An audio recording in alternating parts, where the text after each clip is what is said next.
Bonjour, je suis aux côtés de Nathalie Moreau, directrice des ressources humaines du groupe Foncia, pour partager avec vous une information importante qui concerne tous les collaborateurs et toutes les collaboratrices du réseau, tant de l'administration de biens que de la transaction. Bonjour Nathalie. Bonjour Frédéric. Alors moi qui viens d'arriver dans le groupe, je comprends que Foncia s'est développé conformément à la vision de son fondateur, c'est-à-dire comme un métier de proximité avec ses clients. Est-ce que du coup, comme dans toute entreprise de service, le capital humain est la première richesse de Foncia et donc aussi sa principale force? La réponse est oui. Le capital humain est bien notre première richesse et notre principale force. Car c'est l'engagement et les qualités professionnelles de chacun et chacune d'entre nous qui font que Foncia a pu réussir son développement. Réussir notre développement, c'est aussi réussir à être l'employeur de référence dans l'immobilier. Est-ce que l'entreprise y est prête aujourd'hui?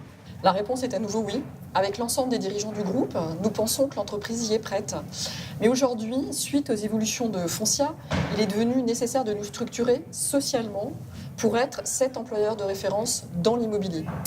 Nous structurer socialement, ça veut dire quoi exactement? Ça veut dire construire un dialogue social utile autant aux collaborateurs et aux collaboratrices qu'utile à l'entreprise. Et c'est l'entreprise qui peut initier cette démarche. Parfaitement, l'entreprise peut proposer à ses salariés cette démarche et les impliquer dans la reconnaissance de la communauté d'intérêt qui existe entre les 6900 collaborateurs et collaboratrices de notre réseau, de l'administration de biens et de la transaction.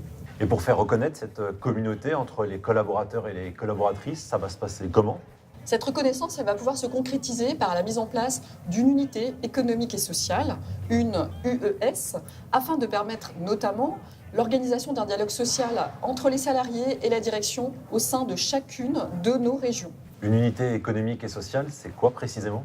Alors, en droit du travail, une unité économique et sociale, c'est le regroupement de plusieurs entreprises juridiquement distinctes, mais dotées d'une communauté de travailleurs dont les activités sont similaires ou complémentaires et avec des intérêts communs. Pour Foncia, la reconnaissance de l'UES permettra la mise en place de représentants du personnel dans son périmètre.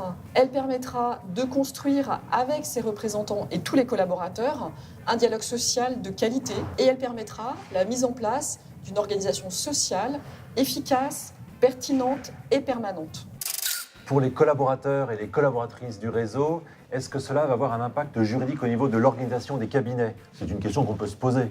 La réponse est non. Cette notion d'UES est uniquement une notion de droit du travail. Donc non, il n'y aura aucune incidence sur l'organisation juridique des cabinets qui resteront des sociétés distinctes. Et pourquoi une unité économique et sociale maintenant? Pourquoi est-ce le bon moment?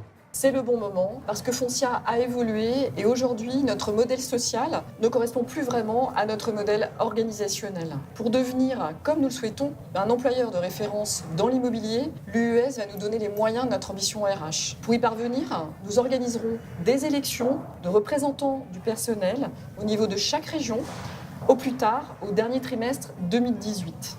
Et d'ici la fin de l'année, il va se passer quoi? Pour permettre cette avancée, pour nous toutes et tous, il y a des démarches à effectuer. La première sera la saisine du tribunal d'instance. Une co-saisine faite à la fois par la direction de l'entreprise et par ses salariés afin de faire reconnaître juridiquement cette UES. Est-ce que c'est l'entreprise qui fait tout ou tout le monde doit contribuer? Tout le monde doit contribuer, à commencer par vous qui nous écoutez. Nous avons besoin de toutes et tous, et vos dirigeants vont vous expliquer de quelle façon participer à cette aventure collective et à la mise en œuvre de ce projet d'entreprise. Merci à vous toutes et tous pour votre engagement et votre participation à cette belle aventure collective. Merci Nathalie pour cette présentation et ces explications que les dirigeants vont poursuivre et développer. À très bientôt.